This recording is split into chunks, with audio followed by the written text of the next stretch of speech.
Baik, bismillahirrahmanirrahim. Assalamualaikum warahmatullahi wabarakatuh. Selamat pagi, selamat siang, dan selamat sore teman-teman semuanya. Alhamdulillah hari ini kita bisa bertemu kembali ya di mata kuliah hukum adat yang diambil sama saya, Ibu Feni. Yang hari ini kita laksanakan secara online untuk penjelasan ya masing-masing dari materi hari ini. Nah, pada kesempatan kali ini kita akan meneruskan diskusi kita setelah dari yang kemarin. Ada hukum perkawinan adat, waris adat, sekarang adalah hukum delik adat. Sebelum kita mulai, marilah kita awali dulu dengan bacaan basmalah bersama. Bismillahirrahmanirrahim. Oke, hari ini kita akan membahas tentang hukum delik adat. Apa itu hukum delik adat? Mungkin teman-teman gak asing dengan kata-kata delik ya, karena di dalam hukum itu delik adalah sesuatu yang harus diketahui oleh mahasiswa hukum. Nah, di dalam hukum adat, Terhar mengartikan delik adat suatu delik ya, itu sebagai setiap gangguan dari keseimbangan. Jadi delik itu adalah gangguan dari keseimbangan. Setiap gangguan pada barang-barang material dan juga imaterial milik hidup seseorang atau kesatuan persatuan orang-orang yang menyebabkan timbulnya suatu reaksi adat. Jadi dari gangguan tersebut, gangguan keseimbangan, kemudian timbul reaksi adat. Reaksi adat merupakan usaha di dalam memulihkan kembali keseimbangan dalam masyarakat adat. Ya, tentunya masyarakat itu kan baik masyarakat umum ataupun adat itu tentunya akan bereaksi ya terhadap hal-hal yang menjadi gangguan di dalam masyarakat. Jenis dan besarnya reaksi adat ini ditentukan oleh hukum adat yang ada di dalam masyarakat tersebut. Ya, pada umumnya reaksi tertentu itu adalah suatu pembayaran delik, bisa dalam bentuk uang ataupun barang. Terhar juga mengatakan ya di dalam bukunya ya hukum adat itu untuk dapat disebut sebagai suatu delik adat, perbuatan tersebut itu harus mengakibatkan kegoncangan atau kekacauan atau ketidakseimbangan di dalam masyarakat. Ya. Tidak hanya apabila peraturan-peraturan hukum dalam suatu masyarakat itu dilanggar, tetapi juga norma-norma kesusilaan, keagamaan, sopan santun dalam masyarakat yang dilanggar itu bisa dikatakan sebagai suatu delik adat. Delik adat juga merupakan tindakan melanggar hukum ya, tetapi tidak semua pelanggaran hukum itu merupakan perbuatan pidana delik ya. Jadi delik adat itu banyak tapi tidak semuanya masuk ke ranah pidana delik. Kemudian perbuatan yang dapat dipidana hanyalah pelanggaran hukum yang diancam dengan suatu pidana oleh undang-undang. Ya, jadi kalau yang masuk ke ranah pidana hanya pelanggaran hukum yang diancam di dalam suatu pidana oleh undang-undang. Purnadi Purbacaraka dan Suryono Sukanto ya ini legendaris sekali di dalam dunia hukum, menyatakan di dalam adat ketertiban terdapat dalam alam semesta atau disebut kosmis. Kegiatan-kegiatan untuk memenuhi kebutuhan masyarakat serta warga-warganya itu ditempatkan di dalam garis ketertiban kosmis tersebut. Jadi bagi setiap orang, garis ketertiban kosmis tersebut harus dijalankan dengan spontan atau serta-merta. Sehingga penyelewengan atau sikap-sikap tindak perilaku yang mengganggu keseimbangan kosmis, maka para pelakunya harus mengembalikan keseimbangan yang sudah ada tersebut seperti semula. Selanjutnya menurut Suryono Wignodipuro, delik adat itu apa sih ya? Delik adat adalah suatu tindakan yang melanggar perasaan keadilan dan kepatutan yang hidup di dalam masyarakat. Sehingga di sini bisa menyebabkan terganggunya ketentraman dan juga keseimbangan masyarakat dan reaksi adat akan timbul untuk memulihkan kembali bagaimana keadaan yang terguncang. Jadi hampir sama sih konsepnya ya di dalam delik adat itu apa. Jadi hukum delik adat adalah keseluruhan hukum tidak tertulis, karena memang hukum adat kan memang tidak tertulis ya. Keseluruhan hukum tidak tertulis yang menentukan adanya perbuatan-perbuatan pelanggaran adat dan segala upaya untuk memulihkan kembali keadaan keseimbangan yang terganggu oleh perbuatan tersebut. Menurut Van Vollenhoven, jadi kita berbagai pendapat, delik adat adalah perbuatan yang tidak boleh dilakukan walaupun dalam kenyataannya peristiwa atau perbuatan itu hanya merupakan kesalahan kecil. Jadi kalau tadi dari Suryono, kemudian yang lainnya itu menyatakan bahwa menimbulkan keguncangan atau ketidakseimbangan dalam masyarakat, Van Vollenhoven menyatakan bahwa delik adat itu adalah sesuatu yang tidak boleh dilakukan ya, walaupun kenyataannya itu merupakan kesalahan kecil saja. Delik adat merupakan tindakan melanggar hukum, tetapi tidak semua pelanggaran hukum itu merupakan perbuatan pidana delik. Ini hampir sama dengan Suryono tadi.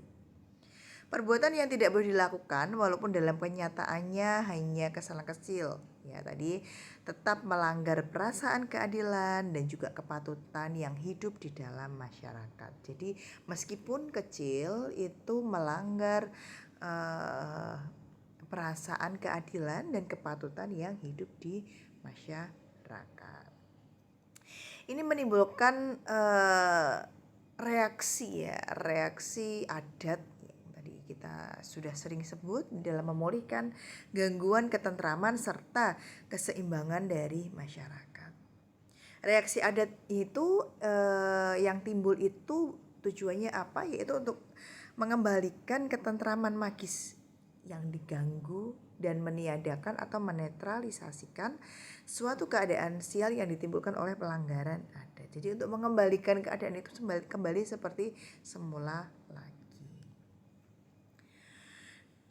Kemudian menurut Supomo, delik adat adalah segala perbuatan atau kejadian yang sangat mengganggu kekuatan batin masyarakat, yang mencemarkan suasana batin dan merusak kesucian masyarakat, merupakan delik di dalam masyarakat keseluruhan. Beliau menyatakan pula bahwa delik yang paling berat adalah yang mengganggu keseimbangan dunia lahir dan dunia gaib, ya, dasar susunan masyarakat, sehingga sikap tindak yang merupakan kejahatan, yaitu yang tidak mencerminkan ketertiban batin di dalam masyarakat dan juga ketertiban dunia gaib. Jadi masih ada dunia gaib ya, bukan tidak percaya, tetapi di situ ada kepercayaan dari masyarakat adat yang mempercayai hal-hal demikian.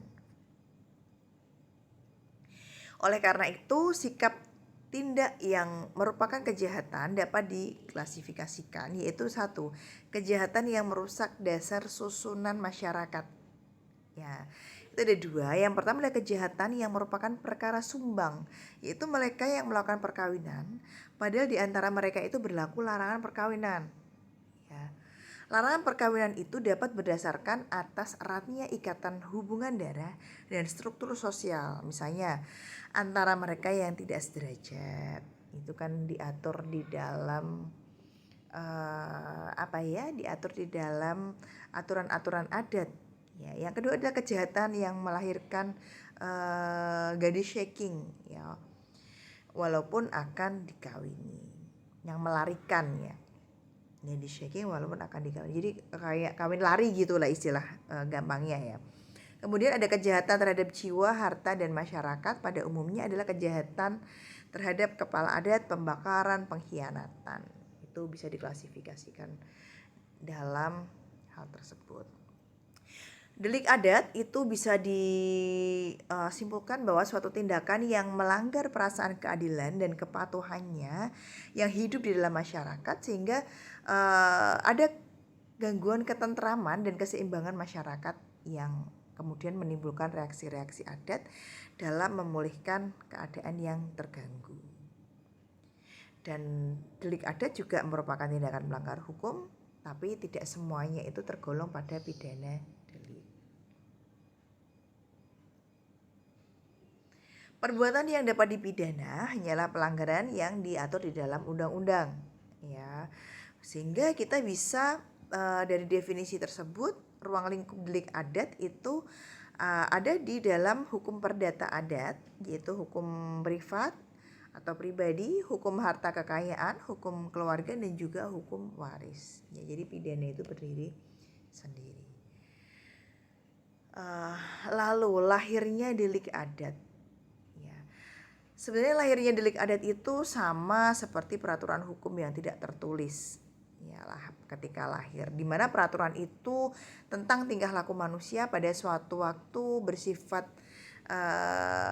sifat hukumnya pada saat itu ketika petugas hukum yang bersangkutan mempertahankan terhadap orang yang melanggar peraturan itu, dan atau pada suatu ketika petugas hukum yang bersangkutan itu bertindak untuk mencegah pelanggaran tersebut. Nah, bersamaan dengan saat peraturan itu memperoleh sifat hukum, maka pelanggarannya menjadi pelanggaran hukum adat. Serta pencegahannya menjadi pencegahan pelanggaran hukum adat. Jadi hampir sama ketika lahirnya aturan-aturan tidak tertulis di dalam adat. Timbulnya pelanggaran hukum adat itu sekaligus lahirnya delik adat, sehingga pencegahannya disebut pencegahan delik adat. Menurut teori Beslissingen-Leer atau disebut teori keputusan, bahwa suatu peraturan mengenai tingkah laku manusia itu akan bersifat hukum manakala diputuskan dan dipertahankan oleh petugas hukum. Ya. Manusia melakukan sebuah tindakan yang dianggap salah, sehingga dibuatlah hukuman bagi orang yang melakukan tindakan tersebut. Ya, jadi ada hukumannya. Keadaan inilah yang lahirnya sebuah delik adat, ya, bersamaan dengan lahirnya hukum adat. Berbeda dengan teorinya Lockman, ya, yang menyatakan bahwa keputusan hakim itu tidak menjadi adat istiadat sebagai hukum. Suatu putusan hakim dibutuhkan perlakuan yang sama dalam keputusan hakim selanjutnya. Ya, berbeda kita sebutnya kayak jurisprudensi misal seperti itu. Adat istiadat yang dipergunakan oleh hakim sebelumnya untuk menyelesaikan suatu perkara lalu diulangi kembali dan diikuti oleh hakim lain, sehingga sudah merupakan kebiasaan yang kemudian adat istiadat itu menjadi hukum karena terbiasa menjadi hukum adat. Ya. Jenis-jenis delik adat. Yang pertama, delik yang paling berat adalah pelanggaran yang menyebabkan adanya ketidakseimbangan dunia lahir dan dunia goib, serta segala pelanggaran yang terjadi pada susunan masyarakat. Itu dianggap delik yang paling berat. Lalu ada delik terhadap diri sendiri, ya, kepala adat juga masyarakat seluruhnya, karena kepala adat merupakan penjelmaan dari masyarakat. Lalu yang ketiga, delik yang menyangkut perbuatan sihir atau tenung, ya, apa ya istilahnya ya, didukunin gitu ya, tenung gitu ya. Kemudian segala perbuatan dan kekuatan yang mengganggu batin masyarakat dan mencemarkan suasana batin masyarakat. Yang kelima adalah delik yang merusak susunan masyarakat, misalkan kawin incest atau saudara-saudara. Lalu yang keenam, delik yang menentang kepentingan umum masyarakat dan menentang kepentingan hukum suatu golongan atau family, ya, atau marga yang kelompok, ya. Lalu delik yang melanggar kehormatan keluarga serta melanggar kepentingan hukum sebagai suami, dan juga delik mengenai badan seseorang, misalnya melukai dan lain sebagainya. Objek delik adat, ya. Reaksi masyarakat terhadap perilaku yang dianggap menyeleweng yang diwakili oleh pemimpin-pemimpinnya untuk menangani perihal yang menjadi objek delik adat, yaitu satu, merumuskan pedoman bagaimana warga masyarakat seharusnya berperilaku sehingga terjadi integrasi di dalam masyarakat. Ya, macam aturan-aturan gitu pedomannya. Yang kedua adalah menetralisasikan kekuatan-kekuatan dalam masyarakat sehingga dapat dimanfaatkan untuk mengadakan ketertiban. Lalu yang ketiga, mengatasi persengketaan agar keadaan semula pulih kembali. Lalu merumuskan kembali pedoman-pedoman yang mengatur hubungan antara warga masyarakat dan kelompok-kelompok apabila terjadi perubahan yang ada di masyarakat. Perilaku yang melanggar akan pula mendapatkan reaksi yang negatif dari masyarakat di dalam pemulihan keadaan yang tadi dianggap rusak.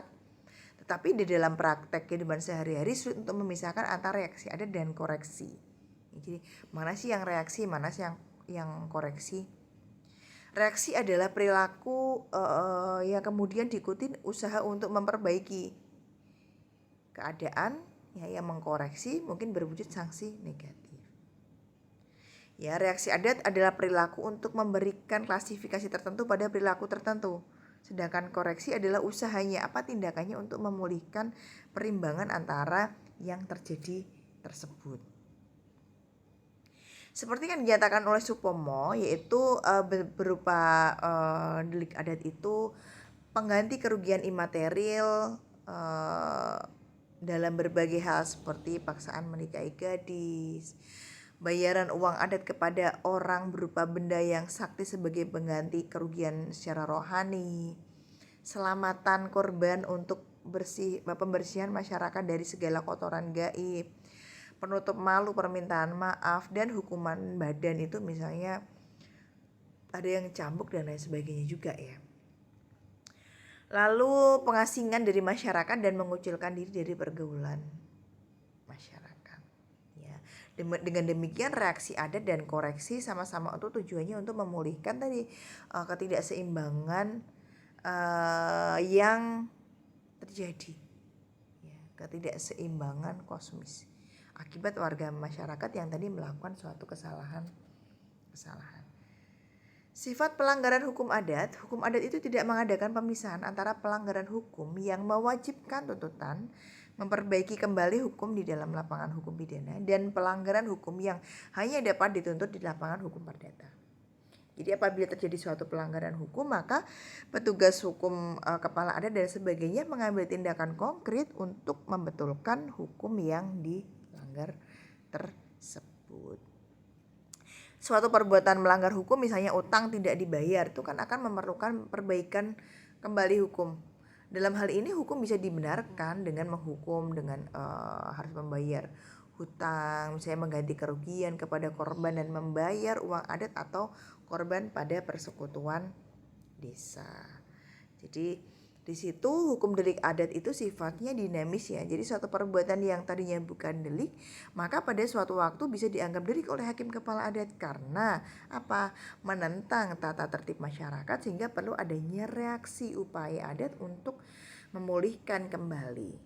Nah, oleh karena itu hukum delik adat akan timbul seiring berkembang dan lenyap dengan menyesuaikan diri dengan perasaan keadilan di dalam masyarakat. Perkara delik adat itu bisa bersifat, yang pertama adalah melulu delik adat. Misalnya nih, pelanggaran peraturan terkait dengan peraturan eksogami, pelanggaran peraturan tentang panjer atau peraturan-peraturan adat khusus lainnya. Ya. Yang kedua adalah di samping delik adat juga bersifat delik menurut kitab KUHP, misalnya delik terhadap harta kekayaan seseorang, ya, menghina seseorang dan lain sebagainya. Namun delik adat akan mendapat sifat yang tetap apabila setelah ada putusan pertama dari petugas hukum tersebut berturut-turut terjadi perbuatan yang serupa serta perbuatan itu menyebabkan diambilnya putusan-putusan yang serupa juga dari pihak petugas hukum yang bersangkutan. Jadi setiap perbuatan atau peristiwa dalam sistem adat dinilai dan dipertimbangkan berdasarkan susunan persekutuan yang berlaku pada saat terjadinya perbuatan atau peristiwa adat tersebut. Keats van Engelen menggambarkan reaksi adat adalah yang semula merupakan balas dendam semata-mata akhirnya berkembang menjadi sistem hukum yang akhirnya jadi tadi kayak koreksi ya.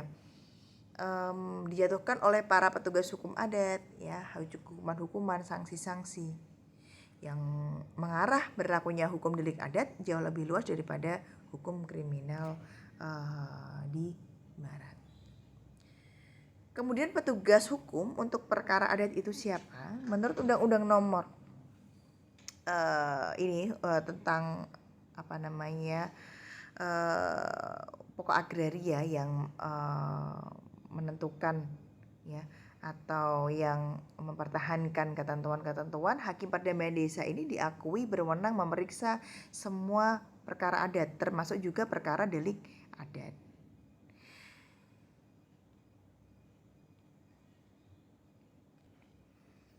Jadi petugas hukum untuk perkara adat ini diaturnya di dalam Undang-Undang Darurat ya nomor 1 tahun 1951, yaitu tentang tindakan-tindakan sementara untuk menyelenggarakan kesatuan susunan kekuasaan dan acara pengadilan sipil.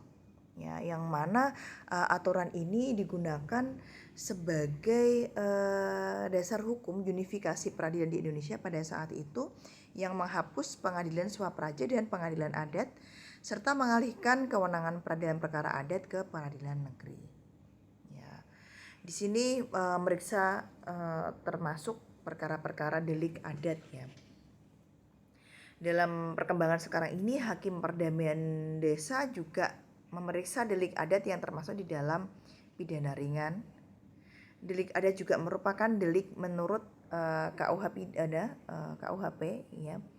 Seperti di dalam hukum adat di Aceh.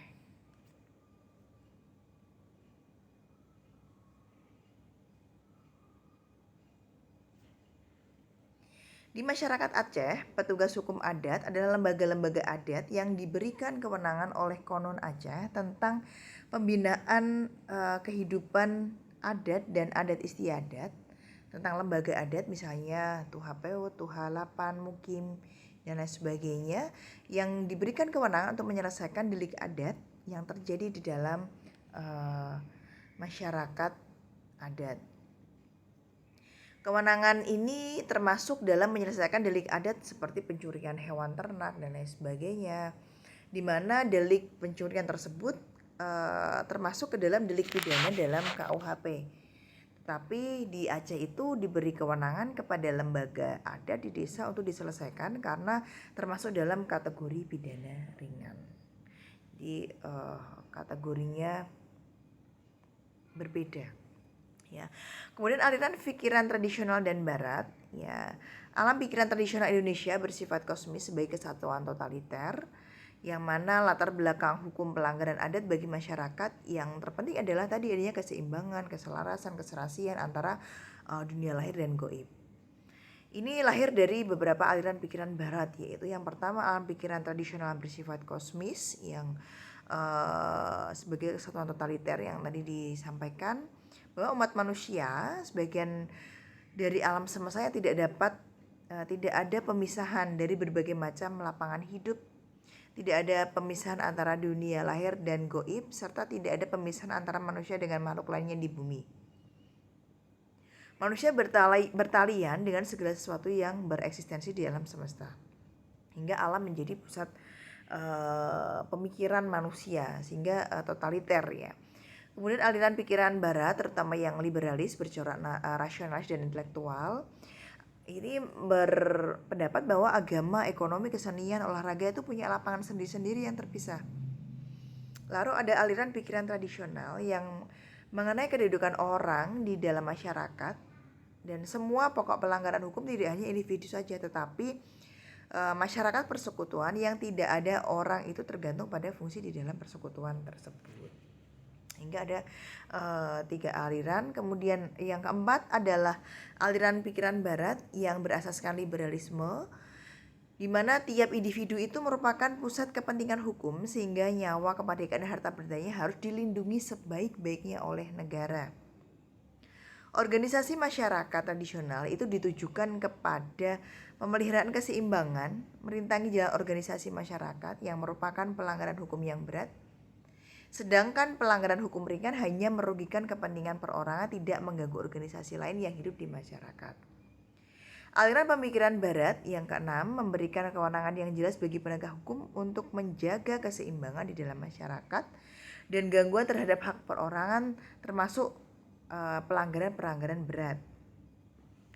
Yang ketujuh adalah aliran tradisional tidak membedakan lapangan pidana perdata, hanya mengenal satu prosedur penuntutan oleh petugas adat, kepala adat atau persekutuan. Ini yang sering digunakan ya. Lalu aliran barat, ada pembedaan lapangan pidana dan perdata serta mengenal beberapa prosedur dari proses penuntutan. Di dalam Unity of Sciences, delik adat tidak hanya pelanggaran hukum, tetapi juga pelanggaran nilai-nilai sosial dan moral yang mengganggu harmoni masyarakat. Di dalam surat Asy-Syura, ya, disebutkan bahwa balasan suatu kejahatan adalah kejahatan yang setimpal. Tetapi barang siapa yang memaafkan dan berbuat baik, maka pahalanya dari Allah. Artinya apa? Sanksi delik adat tidak berorientasi pada pembalasan, tetapi mewujudkan suatu keadilan yang proporsional dan juga harapan ketentraman dan perdamaian yang didapatkan. Kemudian di dalam Al-Hujurat 9, sesungguhnya orang-orang mukmin itu bersaudara, maka damaikanlah antara kedua saudaramu. Tidak halal darah seorang muslim kecuali dengan alasan yang benar. Maknanya apa? Bahwa menjaga martabat dan hak manusia adalah prinsip utama dalam penanganan delik. Delik adat juga melengkapi sistem hukum nasional dengan pendekatan kemanusiaan. Ya. Oke, dari apa yang disampaikan Ibu tadi, untuk mereview apa yang kalian dapatkan, bisa untuk penugasan pada pertemuan kali ini, silahkan teman-teman untuk mencatat dengan ditulis tangan apa saja yang didapatkan atau pemahaman apa saja secara umum dan singkat saja, nggak usah full yang didapatkan dari apa yang tadi saya sampaikan terkait materi. Kemudian ditambahkan yang kedua adalah ini karena nggak di kelas ya, jadi nggak bisa diskusi seperti biasa untuk FGD. Jadi masing-masing teman-teman bisa membandingkan apa perbandingan dari delik adat dan delik pidana. Jadi nanti membuat tabel delik adat seperti apa, delik pidana, apa yang dibandingkan, tujuan sanksinya, jenis pelanggaran, prosedur penyelesaian, dan dampak sosialnya apa di dalam masing-masing delik adat ataupun pidana. Dikumpulkan nanti di foto, bisa misalnya tidak cukup waktunya saat pertemuan hari ini, silahkan teman-teman nanti bisa dilanjutkan di rumah dan dikumpulkan di dalam Google Drive ya, di Google Drive yang nanti dibuatkan folder pertemuan ini pertemuan keberapa ya, itu nanti dimasukkan ke situ, cukup difoto aja kemudian dimasukkan seperti itu, masing-masing formatnya NIM dan underscore nama. Begitu teman-teman, mungkin cukup untuk hari ini ya, untuk pertemuan hari ini teman-teman bisa langsung mengerjakan tugasnya ya, sehingga waktunya efektif. Sebelum saya tutup untuk hari ini, ada quotes of the day ya. Jadilah seperti jendela yang selalu terbuka, agar tetap terus terbuka dengan hal-hal yang baru. Semoga apa yang saya sampaikan ini bermanfaat untuk teman-teman semuanya. Dan jangan lupa tugasnya nanti dikumpulkan di Google Drive. Demikian dari saya, kita tutup dengan bacaan hamdalah. Alhamdulillahirrabbilalamin. Selamat mengerjakan. Saya akhiri. Wassalamualaikum warahmatullahi wabarakatuh.